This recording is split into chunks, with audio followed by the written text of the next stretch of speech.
कैसे हैं आप सब लोग?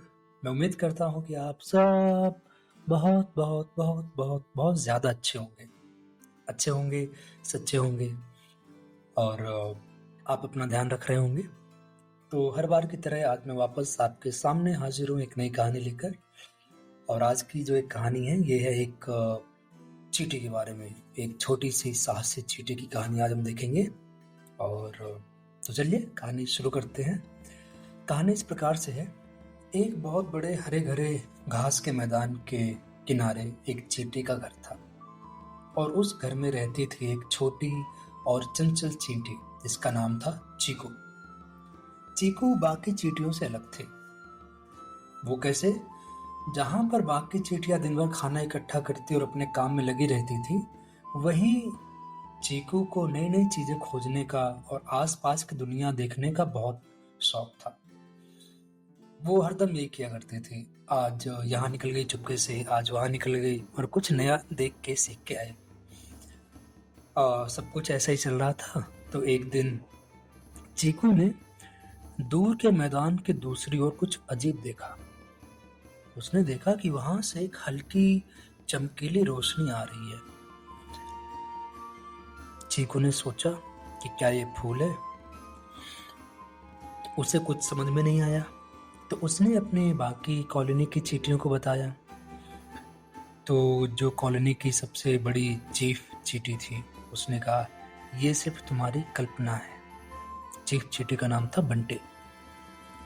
तो चीकू चींटी ने कहा, नहीं, पर वो चमक रही थी। चीकू ने जिद करते हुए कहा, वो चमक रही थी। बंटी ने कहा, हमारे पास वक्त नहीं है ऐसी बातों के लिए, हमें बस खाना इकट्ठा करना है। लेकिन चीकू चींटी का मन मानने को तैयार नहीं था। उसने तय किया कि वो खुद उस चमक का रहस्य जानने जाएगी।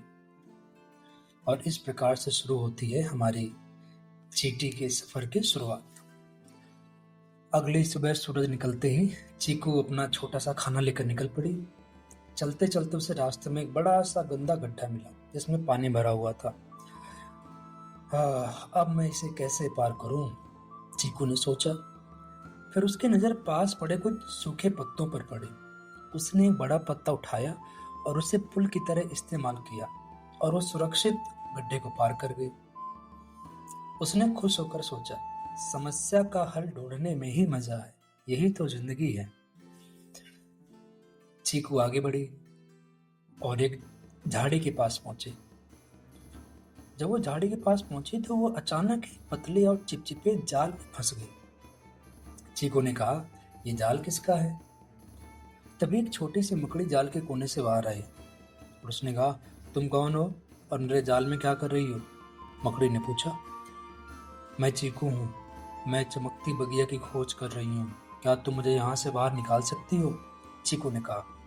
मकड़ी ने सोचा और कहा, अगर तुम अपनी खोज की कहानी मुझे सुनाओगे तो मैं तुम्हारी मदद करूंगी। चीकू ने कहा, प्रॉमिस, पक्का वादा, पिंकी प्रॉमिस। मकड़ी ने बड़े ध्यान से जाल काटा और चीकू को आजाद कर दिया। चीकू ने दोबारा सफर शुरू किया। कई घंटे चलने के बाद चीकू आखिरकार उस जगह पहुंच गई जहां से रोशनी आ रही थी। वो जगह देखकर उसकी आंखें चमक उठी। उसके सामने एक बगिया छिपी हुई थी। बगिया बोले तो बगीचा, गार्डन, लेकिन वो अलग बगिया थी। वहां रंग बिरंगे फूल खिले थे जो हल्की हल्की रोशनी बिखेर रहे थे। उनके ऊपर ओस की बूंदें इंद्रधनुषी रंगों में चमक रही थीं। चीकू ने चहकते हुए कहा, वाह, ये तो इंद्रधनुषी बगिया है। बगिया में मीठी मीठी हवा भरी हुई थी और मधुमक्खियां और तितलियां हल्की गुनगुनाहट कर रही थी। चीकू ने एक ओस की बूंद चखी। ओ, वो बहुत मीठी और ठंडी थी। चीकू ने कहा, अगर मैं यहाँ से ये मीठी बूंदें ले जाऊं तो हमारी कॉलोनी के लिए बहुत मददगार होगा। चीकू ने सोचा। चीकू को बगिया मिल गई तो अब वो घर वापसी के बारे में सोचने लगी। चीकू ने अपने छोटे से खाने के डिब्बे में ओस की बूंद भरी और वापस चल पड़ी। टन टन टन टन टन। रास्ते में उसने गड्ढा पार करने के लिए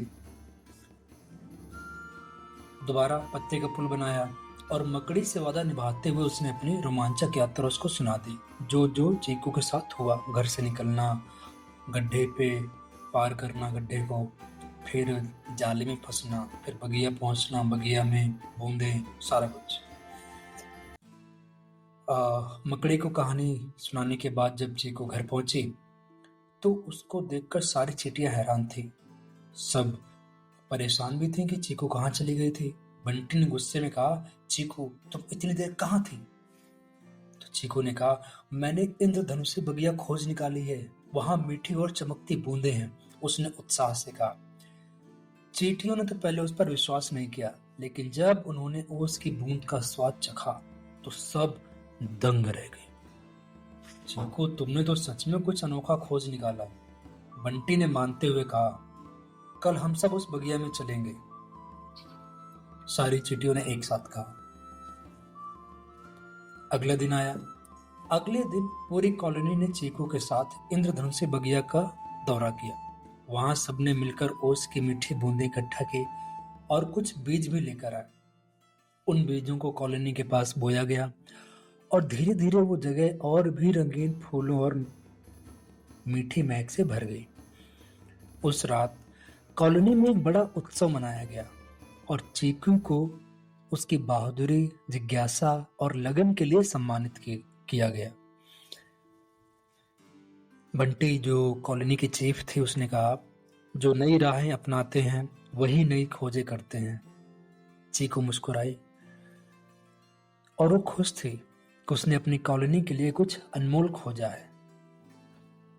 और इस प्रकार से इस दिन का अंत हुआ। तो हमने क्या सीखा इस कहानी से दोस्तों? हमने सीखा कि जिज्ञासा और साहस से बड़ी खोज की जा सकती है और अपने सपनों के पीछे चलने में कभी डरे नहीं, हरदम उनका साथ दें।